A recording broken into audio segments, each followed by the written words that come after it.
Bueno, estamos en una coyuntura muy curiosa, ¿no? El sistema financiero mexicano se presenta como muy sólido, de acuerdo con el Banco de México, pero en particular la liquidez, la solidez del capital y el hecho de que la cartera vencida haya sido controlada, hacen el sistema bancario punta de lanza para la Pero, por recuperación, ¿no? otro lado, hay preocupación de los empresarios de la clase media de pedir crédito, de los agricultores, como que la demanda está todavía Pero paralizada. se va mejorando, ¿no? Es decir, los consumidores y, pues, la gente que estamos en el sistema bancario realmente hemos hecho conciencia de cuándo es momento de gastar y cuándo no, y yo creo que ya vamos a empezar nuevamente a Quiero hacer tener uso tu del optimismo. crédito. Ay, mejor hablemos con quien también lo tiene.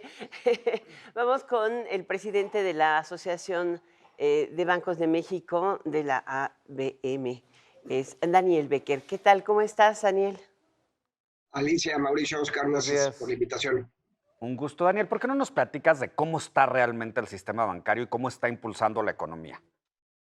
Sí, yo creo que ustedes dijeron algo que me parece muy relevante.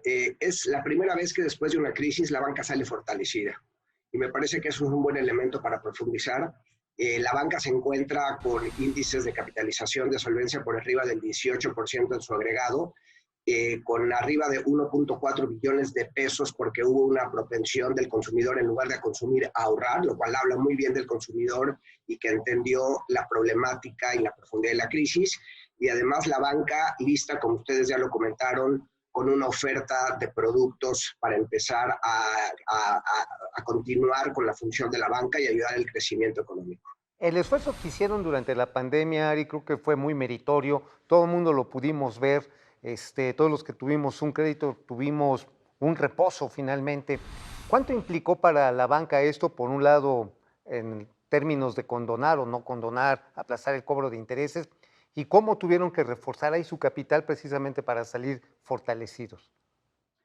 Son dos elementos que se deben de medir. Fue alrededor de casi 9 millones de deudores de la banca que se apoyó en este proceso, que representó el 22% del total de los activos de crédito del sistema bancario. Y luego, por supuesto, también hubieron otro 1.25 millones, 1.250.000 acreditados que ya hicieron transacciones y reestructuras individuales cada banco. Entonces, te diría que el universo fue cercano a 10 millones de pesos y creo que fuimos Mm. uno de los sectores más proactivos en ese sentido, que ayudó a controlar no solo la crisis del sector bancario, una crisis mucho más profunda en nuestro país. Ahora, más allá de la crisis, digamos, en la etapa post-COVID, ¿qué tanto la banca puede sola reactivar el crecimiento económico?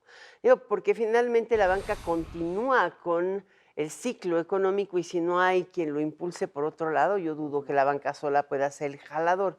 Es un tema relevante. Y la otra, ¿podría ser la digitalización de los servicios financieros algo que impulse todavía más el crédito, la penetración de los servicios? Sí, contestando a tu primera pregunta, no creo que la banca pueda solo, y no solo la banca en su conjunto con la banca de desarrollo. Evidentemente requerimos a la banca de desarrollo para aquellos sectores más vulnerables, porque hay proyectos que evidentemente la banca de desarrollo tienen que acompañar por razones obvias que ustedes conocen mejor que yo, y es fundamental crear mecanismos para que aquellos sectores que quedaron muy rezagados participen junto con la banca de desarrollo de cara al crecimiento. Pero además no creo que sea el único actor económico que lo tiene que hacer.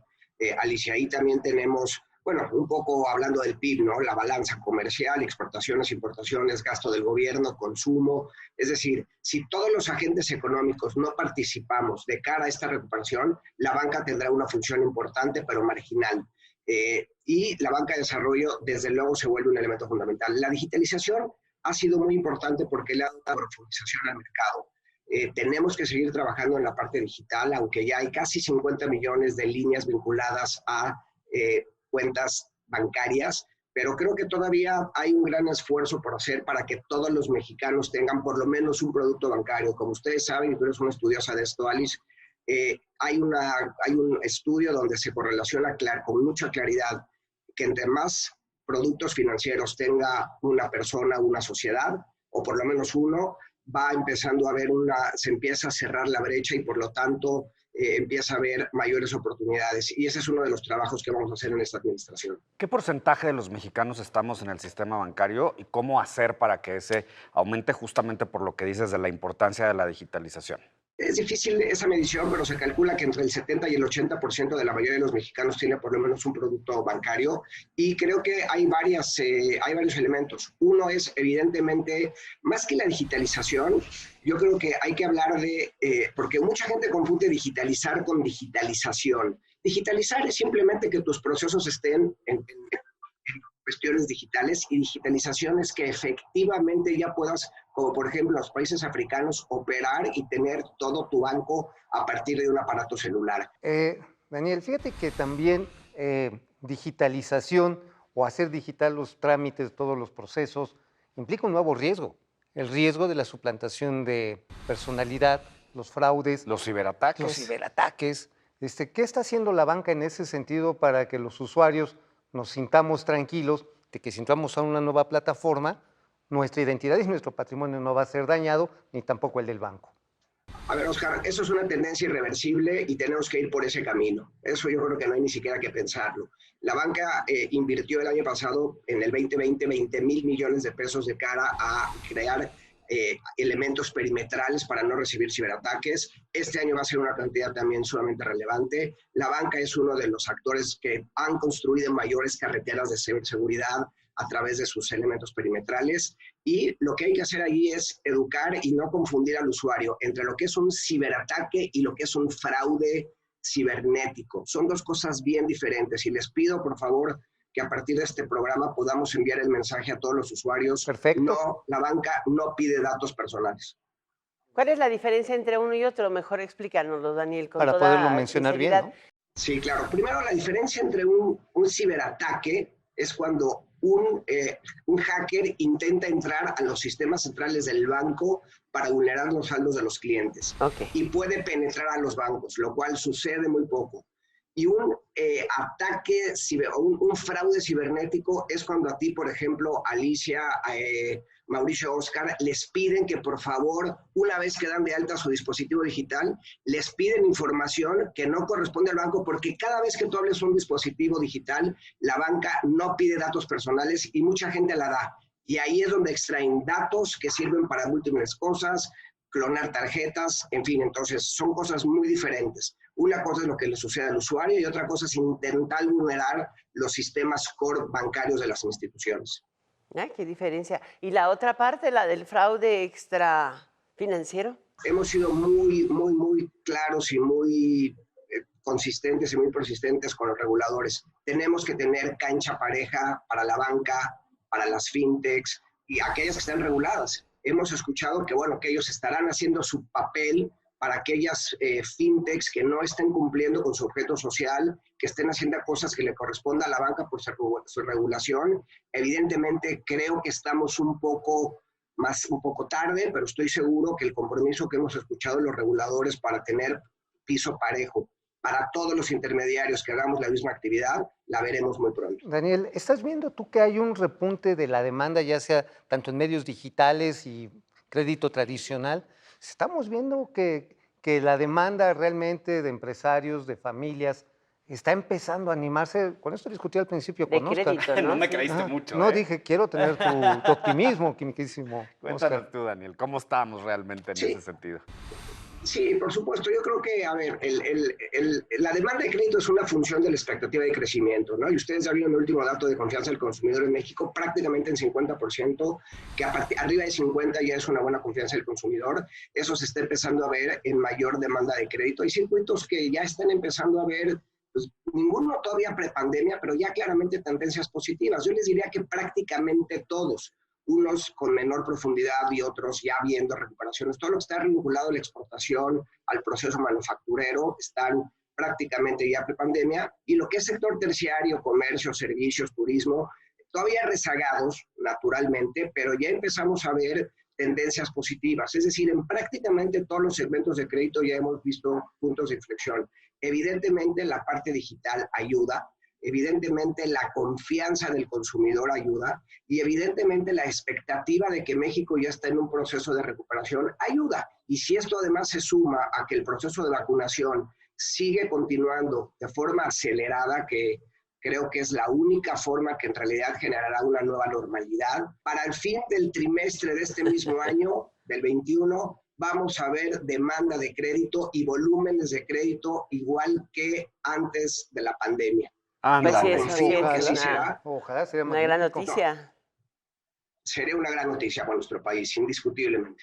Ahora, ¿tú crees que el relevo en la Secretaría de Hacienda, que ha anunciado el presidente López Obrador, también implique un cambio en la política pública de fomento al crédito, de fomento al financiamiento, no solamente a obras de infraestructura, sino en general a todos los sectores y regiones de la economía?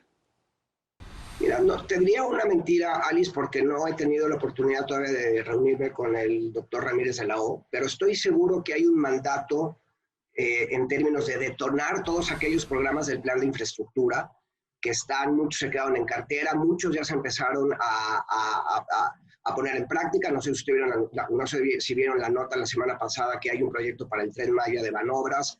Creo que en ese sentido sí vamos a ver cosas más a prisa. Creo que el ambiente está más destensionado políticamente de cara a hacer cosas más importantes. Y evidentemente, bueno, el nuevo director de la Finsa Bancomext está por concluir su análisis estratégico y en ese sentido ver cómo la banca junto con la banca de desarrollo toman un rol predominante de cara a la recuperación, pero evidentemente son a partir de todos los actores. ¿Cómo va a estar el trabajo con el Infonavit? Es una parte fundamental del desarrollo y de los proyectos de crecimiento con vivienda. Y La sobre otra, todo porque el sector construcción, oye, vimos que es el transversal. que se contrajo de una manera Durísima. brutal.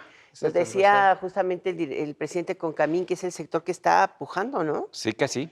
Exactamente. El tema de la construcción siempre parece ser una mala noticia y de continuarse esta tendencia, si vemos que en los siguientes trimestres la tendencia de la construcción, que es un muy buen, como dirían los norteamericanos, leading indicator, si este sector sigue muy retraído, creo que sí empezaremos a ver hacia adelante temas no muy halagadores. Mi impresión es que esto es un rezago de licencias, de que también la oferta que había se tuvo que absorber. Ya estamos viendo en algunos estados, también zonas urbanas, particularmente de más de 1 millón de habitantes, donde la vivienda se absorbe de forma muy rápido. Sí creemos que el Infonavit junto con la banca, de hecho tuve una reunión larga con el director del Infonavit el viernes y además estamos haciendo cosas muy interesantes. El Infonavit se está dedicando a apoyar a asalariados hasta 7 salarios mínimos y a partir de 7 salarios mínimos hemos estado desarrollando programas para que sea la banca junto con el Infonavit y haya un multiplicador a la vivienda. La vivienda es fundamental porque pueden ser 6 o 7 puntos del producto y 75% de los insumos son de carácter nacional. Pues muy bien, yo creo que con esto nos quedamos. Gracias, Daniel Becker, presidente de la Asociación de Bancos de México, por estar con nosotros en esta billetera y no será la única vez. Gracias. Gracias. Gracias. Al contrario, Elisa, Mauricio, Oscar, muchas gracias por invitarse. Siempre un honor estar con ustedes. Muchas gracias. Gracias. ¿Te quedaste más tranquilo? ¿Ya me crees más en el positivismo? Todavía no, mi Mau. Hasta no ver, no creer. Ay, ay, ay. La construcción. Necesitas que la construcción se mueva. Y también que las para que pymes, jale las ¿no? muevas. Porque viene rezagado el crédito a pymes, el crédito en nómina, ¿no? Sí. Hubo 1.200.000 empresas pequeñas que murieron. Pues sí, y Y las que además todavía estamos viendo. tienes así como que viene una etapa de consolidación de la recuperación que necesita impulsar el crédito. Y yo creo que el consumidor nos hayamos comportado de forma interesante frente a lo que venía sin saber el tiempo que iba a pasar, habla muy bien de nosotros y eso debe ser motivo para estar más positivos porque pues Que el gasto aprendimos a público golpes, se pero mueva, que vamos. la inversión pública se mueva. Pues, también. ¿qué les parece si nos despedimos? Muchísimas gracias. Hasta la próxima en La Billetera.